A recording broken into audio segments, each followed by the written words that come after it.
What if your sweetest childhood moment belonged more to your imagination than to the truth of what happened? Today we're talking about Aftersun as a film about constructed memory rather than straightforward flashback. Aftersun follows 11-year-old Sophie and her dad Callum on a modest Turkish resort trip in the late 1990s. The movie drifts through sunscreen and arcade rooms, karaoke nights, and balcony views, tracing the tender give and take of a girl on the edge of adolescence and a father carrying wounds she can't fully see. Intercut with these scenes are moments of adult Sophie, now around 30, revisiting this holiday through camcorder tapes and dreamlike club sequences, searching for her father with a hunger that feels both loving and aching. The plot stays simple, the emotion never does. The movie opens without fanfare, just Sophie and Callum arriving at the resort, tired but hopeful. Everything feels slightly off, like a shirt that fits well enough but still tugs at the seams. Their room is mixed up. The beds look thrown together as an afterthought. The decor tries for charm but settles somewhere closer to faded imitation. Sophie, full of energy, shrugs it off. Callum, though, gives off the sense of someone wishing the world would help him make this special. He sets up his camcorder as if it can freeze the week exactly the way he hopes it will be. Sophie humors him, mugging for the lens, narrating her own holiday show, filling the space with brightness he holds onto like rope. During the days that follow, Sophie moves in that liminal stage between childhood and teenhood. She bounces between smaller kids and the older teens, whose flirtations, dares, and lazy confidence pull her in with equal parts fascination and caution. She watches the girls with their eyeliner wings and practiced yawns, the boys who laugh a little too loudly just to be heard. She isn't chasing maturity, but she's surveying the path toward it. Callum gives her space, equal parts proud and tentative. He wants her to grow, but each step she takes toward the teen group casts a faint shadow across him. Their conversations by the pool or on the walkways still have playful banter, but there's a faint shift in their balance. She's no longer orbiting only him. Even then, their relationship is close. They play pool together, they explore the market stalls, they tease one another with that gentle humor unique to parents and kids who share a deep bond. And beneath all that warmth, a subtle undertow pulls at Callum. The film begins to reveal flashes of another Callum when the sun goes down. After Sophie falls asleep, he steps onto the balcony and smokes, shoulders slumped,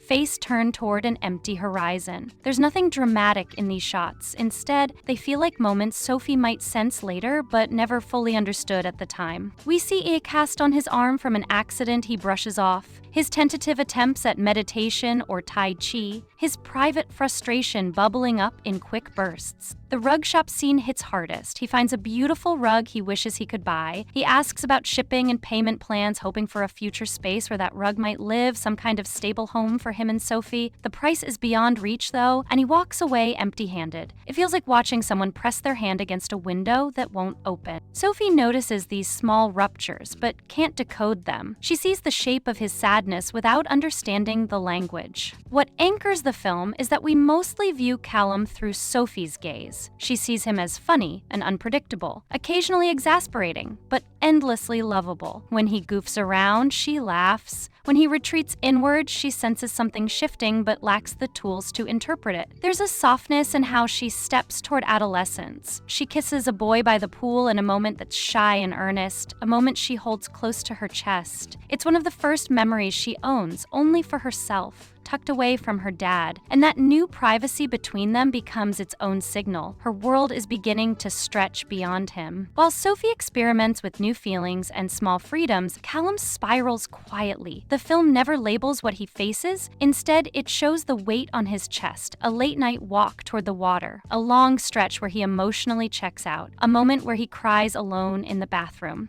This isn't a story about diagnosis. It's a portrait of a man who loves his daughter deeply and feels unworthy of her at the same time. He tries to cram a year's worth of encouragement into this single week, teaching her self-defense, reminding her she's capable, urging her toward confidence. There's urgency tucked inside these lessons, like he fears he won't get another chance. Sophie tries to reach him with jokes or gentle questions, but she can't bridge the distance. The gap between them isn't from lack of love, it's from an internal terrain she's too young to map. Across the trip, the camcorder becomes almost a character itself. It records birthday wishes, singing, underwater adventures. It catches the glimmer in her eyes, the way he watches her with a blend of awe and heartbreak. It captures things neither of them know matter yet. A tilt of his head, the shake of her voice when she calls for him, the way they mirror each other's gestures. Adult Sophie clings to this footage decades later. She pauses frames, rewinds sections, leans toward the screen as if she can hunt for clues in the pixels. The strobe-lit club sequences where she searches for him through bursts of light become a metaphor for this emotional archaeology. She keeps reaching for him in spaces that bend time, hoping she can meet him again with adult understanding. As the holiday comes to an end, the film eases into its final chapter without drawing bold lines. Days blend, the sunburn fades, the pool water loses its novelty, packing begins. The airport farewell lands with the heaviest impact. Sophie walks toward the gates, waving at her dad, who keeps filming her until the last possible second. She turns a corner. The trip ends. Then the camera shifts. Callum lowers the camcorder. The hallway around him looks too bright and too empty. He turns away, stepping into that symbolic darkness we've seen in those dreamlike sequences. The movie never states what happens next. It doesn't need to. Adult Sophie's grief is the answer we've already absorbed. Those flashes of adult Sophie, now a mom herself, carry profound meaning.